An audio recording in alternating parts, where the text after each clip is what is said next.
amor a plenitud me llena y me acapara, no sé.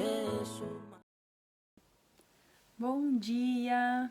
Hoje é sexta-feira, então, para muitos estão encerrando suas atividades na semana, outros é amanhã, né? E somos gratos a Deus porque chegamos até aqui, né? Com muitas experiências, com certeza, mas em todas o Senhor nos deu graça e sabedoria para vencer cada uma. O devocional de hoje nós vamos estar falando sobre emoções, como lidar com essas emoções, né? E nada melhor do que aprender a lidar com as nossas emoções seguindo o exemplo de Jesus, como ele lidava em momentos de estresse, né? Em momentos em que ele era rejeitado, em que ele passava por turbulências e dificuldades, né? E o nosso texto de referência está lá em Mateus, capítulo 14, versículo 34, que diz assim: E lhes disse: A minha alma está profundamente triste, numa tristeza mortal. Fiquem aqui e vigiem. Esse momento de Jesus Cristo estava chegando ao seu final, quando ele cumpriria, né, o seu propósito aqui na terra de morrer na cruz. E como uma pessoa normal, né, Jesus Cristo não poderia ser diferente, ele estava com medo. E aqui ele relata em que ele diz que a alma dele está profundamente triste, numa tristeza mortal, né? E quantos de nós nos sentimos assim por muito menos? Aqui Jesus sabia que ele estava indo para o final, onde ele seria muito torturado fisicamente, emocionalmente também, né? Passaria por uma morte de cruz, que na época era designado aos piores malfeitores e criminosos, né? Então, era normal a alma dele estar profundamente abatida e triste, mas nós também nos sentimos dessa forma e muitas vezes por menos, né? Bem menos do que isso. E como que através do comportamento de Jesus, da inteligência emocional de Jesus, nós podemos trazer isso para a nossa vida, né? Nós temos um termo em que a psiquiatria, a psicologia chamam, que é as janelas killer. O que são essas janelas killer? Ela é uma zona de conflito que fica localizada no nosso córtex cerebral, né? E essas janelas são onde são registradas e arquivadas nossas memórias mais tristes, né? Nossas experiências ruins, nossos traumas, nossas fobias, nossos momentos depressivos, medo, tristeza, baixa autoestima, enfim, timidez, tudo que for de experiências ruins que nos trouxeram emoções ruins ficam registrados nessas janelas killer, né? Nessa zona de conflito.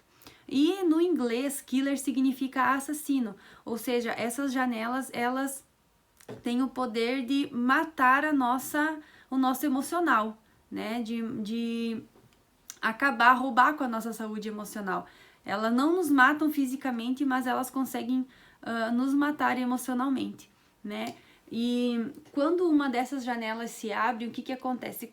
Como que uma janela dessa se abre? Sempre que acontecer alguma situação em que gerar um gatilho para uma janela dessas ser abertas, isso significa que as nossas ações vão ser totalmente comprometidas, porque quando uma janela killer se abre, ela fecha muitas outras janelas que nos ajudariam a responder aquela situação com sabedoria, nos ajudariam a resolver aquela situação com coerência, né, com raciocínio, e nos impede de dar respostas inteligentes em situações estressantes, porque o volume de ansiedade é tão grande que nós não conseguimos raciocinar para sair daquela situação e então ficamos aprisionados naquilo, né? E o fato de nós abrirmos uma janela dessas em um momento de ansiedade tão alto significa que os primeiros 30 segundos atingidos quando entramos nessa janela killer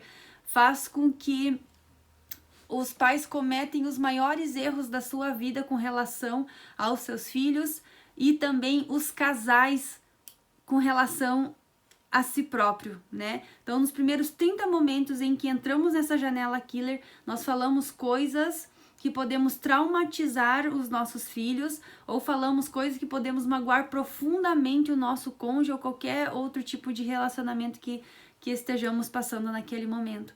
Então, ela é uma janela totalmente assassina com relação às nossas emoções, né? E automaticamente também mata e massacra os nossos relacionamentos, porque não conseguimos agir com coerência, nem com inteligência, nem com sensatez quando uma dessas janelas está aberta. E quando essas janelas se abrem? No momento em que eu passo por um período altíssimo de ansiedade. É aí que elas abrem e impedem que eu consiga agir de uma forma totalmente coerente, né? E de inteligente, ou seja, dar respostas inteligentes em momentos de grande estresse, né? E nós olharmos para Jesus, Jesus era o tipo de pessoa que por todo o tempo ele foi rejeitado, ele foi submetido a momentos de estresse, de ansiedade altíssimos, né? E um desses exemplos é no momento da cruz, quando ele está prestes a ser crucificado, em que ele diz que a sua alma está profundamente triste e uma tristeza mortal. Só que Jesus tinha uma habilidade de olhar para a tempestade e ver a chuva, uma possibilidade, uma oportunidade solene de cultivar. Ele não olhava para a tempestade em si, ele olhava para a chuva e o que essa chuva poderia trazer de recursos para ele cultivar. Esse Jesus que nós conhecemos e que nós servimos tem essa habilidade de não permitir com que essas janelas killer se abrem. Né? Nós podemos ver que em vários momentos de estresse, Jesus conseguia dar, sim, respostas muito inteligentes, muito sábias. Ele não se permitia se dominar por essas emoções e não permitia que essas janelas killer se abrissem, né? Ou seja, ele tinha uma inteligência emocional tão grande em que, independente da situação, ele jamais permitia que aquela situação se tornasse um gatilho para uma janela dessa se abrir e ele usar de insensatez, né, e usar de raiva para resolver aquela situação. Então, uma das formas que nós podemos agir sobre um volume muito grande de ansiedade para evitar que essas janelas killer tragam destruição para nosso emocional, para nossa saúde emocional, é fazer um mapeamento das nossas emoções e começar a analisar quais janelas killer nós temos dentro de nós. Que janelas são essas? Que traumas são esses? Que memórias tristes são essas que no momento em que eu passo por uma situação semelhante fazem eu agir de uma forma totalmente irracional, cujos primeiros 30 segundos abalam totalmente uma relação entre pai e filho, até mesmo entre marido e mulher, porque eu naquele momento estou sendo racional com o que está acontecendo. Então, uma forma de nós evitarmos ou de diminuirmos que essas janelas killer se abram é fazer um mapeamento nosso, se autoconhecer, que foi um dos nossos devocionais, né? Identificar quais são essas janelas killers, que traumas são esses que nos fazem impedir de termos relacionamentos saudáveis e que, pelo nome si já diz, né? Janelas assassinas, ou seja, que matam a nossa saúde emocional. Nosso desafio de hoje é esse, é estarmos fazendo um mapeamento para que essas janelas não sejam mais um gatilho para que nós venhamos estar destruindo os nossos relacionamentos e se destruindo emocionalmente. Amém? Que Deus abençoe a nossa vida. Fiquem com Deus. Amém.